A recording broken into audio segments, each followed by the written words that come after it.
Mas Anies adalah didukung oleh gerakan namanya gerakan masyarakat sipil, ya, bukan gerakan-gerakan oligarki, bukan gerakan-gerakan yang sifatnya adalah pro status quo, tapi adalah gerakan-gerakan masyarakat sipil dan gerakan-gerakan orang yang punya cita-cita mulia. Dan insya Allah orang baik pasti akan memilih orang baik. Bedanya Mas Anies dengan yang lain ini, Kang Adi sebagai perbandingan pengamat. Ada satu kandidat misalnya, dia bekerja kemana-mana, tapi posisinya masih berkuasa sebagai pejabat publik. Yang notabene ketika dia berjalan kemana-mana, dia menggunakan dana rakyat, uang rakyat itu Mas Adi. Kita nggak tahu tuh dana rakyat atau dana pribadi. Nah, kita susah membedakan itu, karena posisi itu melekat pada dirinya. Iya. Hari ini di Bandung tuh. Nah, dia berada di mana-mana, gitu beredar.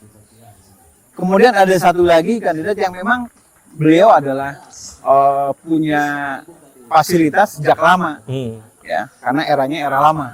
Dan zaman Orde Baru beliau sudah punya posisi. Jadi Mas Anies adalah orang yang dihadirkan dengan kondisi kebaharuan, dengan harapan baru, dengan lihat sini. Jadi Mas Anies adalah sosok yang memang baru. Beliau tidak terkontaminasi dengan jejak Orde Baru, tetapi beliau adalah akan mengkontaminasi kita dengan pemikiran-pemikiran baru. Dengan harapan-harapan baru yang kita tahu semua bahwa Mas Anies adalah didukung oleh gerakan namanya gerakan masyarakat sipil, ya, bukan gerakan-gerakan oligarki, bukan gerakan-gerakan yang sifatnya adalah pro status quo, tapi adalah gerakan-gerakan masyarakat sipil dan gerakan-gerakan orang yang punya cita-cita mulia. Dan insya Allah orang baik pasti akan memilih orang baik.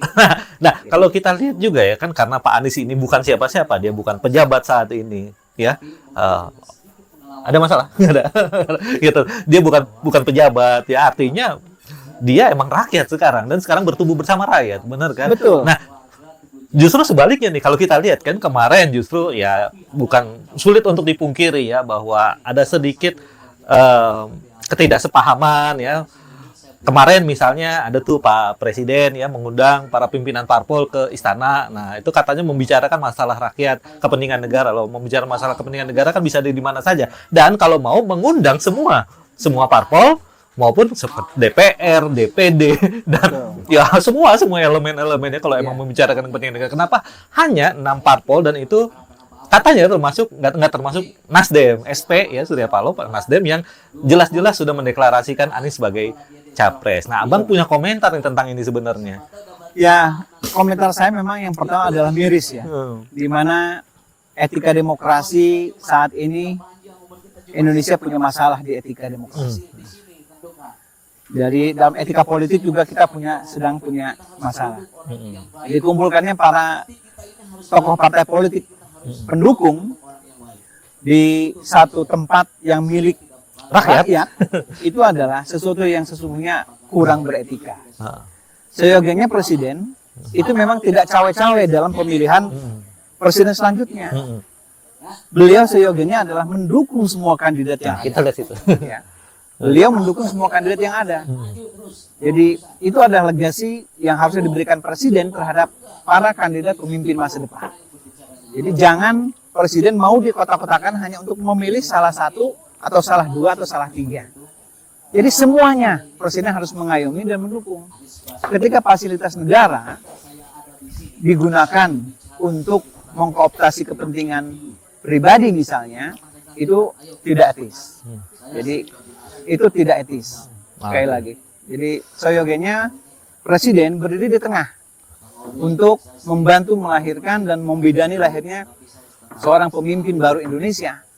Jadi jangan kemudian beliau mengkotak-kotakan dirinya hanya salah satu atau salah dua.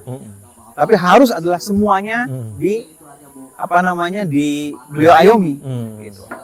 Jadi menggunakan pesawat kepresidenan untuk bertemu dengan salah satu capres, kemudian menggunakan istana negara untuk kepentingan beberapa partai politik saja, itu kan tidak etis.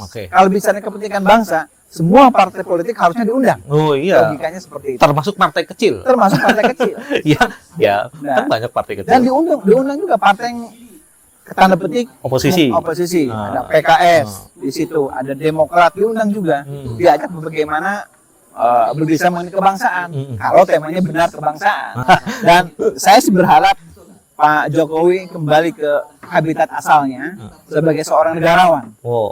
Jadi saya berharap seperti itu di masa sisa akhir jabatannya. Kita berharap Pak Jokowi berakhir secara husnul khotimah, Amin. di mana beliau mau menjadi sebagai tokoh bangsa, tokoh pemersatu dan pererat bangsa, dan dikenal sebagai tokoh yang bisa melahirkan pemimpin masa depan, pemimpin yang mengayomi semua pihak. Ah, Gitu. Jadi bukan sebaliknya.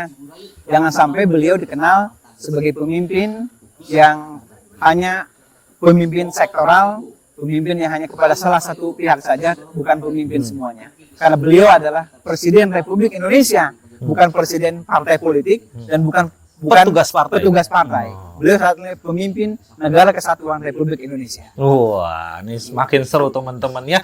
Nah, satu